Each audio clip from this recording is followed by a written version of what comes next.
Hello everyone, সবাইকে আনন্দিত আনন্দ পেজে আবারও স্বাগত মনসা পূজার ব্লগ দেখার জন্য। জানি অনেক দিন লেট হয়ে গেছে পূজার ভিডিওটা ছাড়তে। আসলে এডিট করতে তেমন ভালো লাগে না আমার বড় ভিডিও, তাই আজ এডিট করে তোমাদেরকে দেখালাম, শেয়ার করলাম তোমাদের সাথে। এটা ছিল মনসা পূজার আগের দিন, সংযমের দিন। দেখো, থলি বেঁধে এখানে চালকলার ভোগ দিয়ে পুজো করা হয়েছে। আর সন্ধ্যার দিকে মূর্তি নিয়ে এসেছিল তোমাদের দাদা, তাই ওই দিন আর মায়ের মুখ কাউকে দেখাইনি। পরের দিন সকালে সাজিয়ে গুজিয়ে সবাইকে দর্শন করিয়েছি। এই তো থলি সকালে সবাইকে পুজোর নিমন্ত্রণ জানিয়ে এই ভিডিওটা আপলোড করেছিলাম। তারপর রাতের বেলায় দেখো আমাদের পুজোর বাজার সব এসে গেছে। আসলে সব সময় পুজোর বাজার আমার ছোট দেবরই করে। ও খুব ভালো বাজার করে, পুজোর বাজার, বিয়ের বাজার, জন্মদিনের বাজার, যা কিছুই বলো না কেন ও অনেক সুন্দর করে বাজার করে। লিস্টে লিখে দিলে ও সব কিছুই নিয়ে আসে। কোন পুজোতে কোন অনুষ্ঠানে কি কি লাগে ওরও সব আইডিয়া আছে, ও সব কিছু বুঝে জানে, তাই সবসময় বাজার সদাই ওই করে। অনেক সুন্দর বাজার এনেছে মনসা পূজা উপলক্ষে।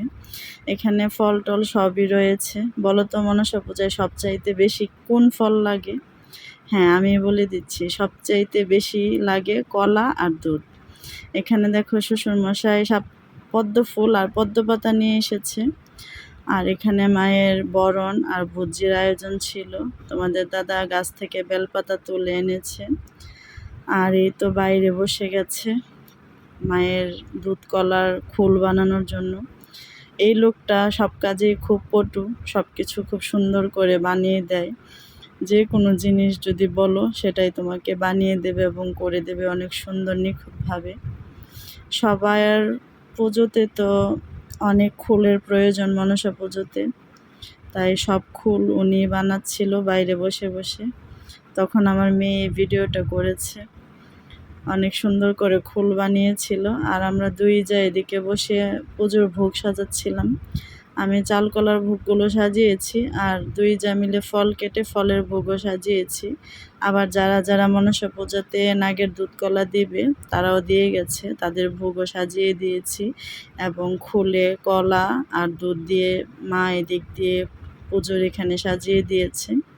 এই তো আমার সাজানো গোছানো সব কমপ্লিট। কর্তামশাইও চলে এসেছে, পুজো শুরু হয়ে গেছে। তোমরা সবাই পুজো দর্শন করে মাকে প্রণাম করে নিও। তোমাদের কি এরকম নিয়ম আছে কিনা, ঘট মূর্তি দিয়ে পূজা করো কিনা কমেন্টে জানাবে। আমরা তো কাঠা মূর্তি দিয়ে পূজা করি না, আমাদের শ্বশুরবাড়িতে ঘট মূর্তি দিয়ে পূজা করার নিয়ম আছে। অনেক আগে থেকেই, পূর্বপুরুষ থেকে এই পুজো আমরা করে আসছি। এই তো কর্তামশাই অনেক সুন্দর করে পুজো করে। কর্তামশাই ছোট হলেও অনেকক্ষণ যাবৎ পুজো করে। পুজো দেখতে আমার খুবই ভালো লাগে। আর পুজোর মধ্যে বিশেষ করে মায়ের যখন প্রাণ প্রতিষ্ঠা করে তখন এই জায়গাটা আমার খুব ভালো লাগে। তখন আমি অবাক দৃষ্টিতে মায়ের মুখের দিকে শুধু তাকিয়ে থাকি। আমার খুব ভালো লাগে এই জিনিসটা।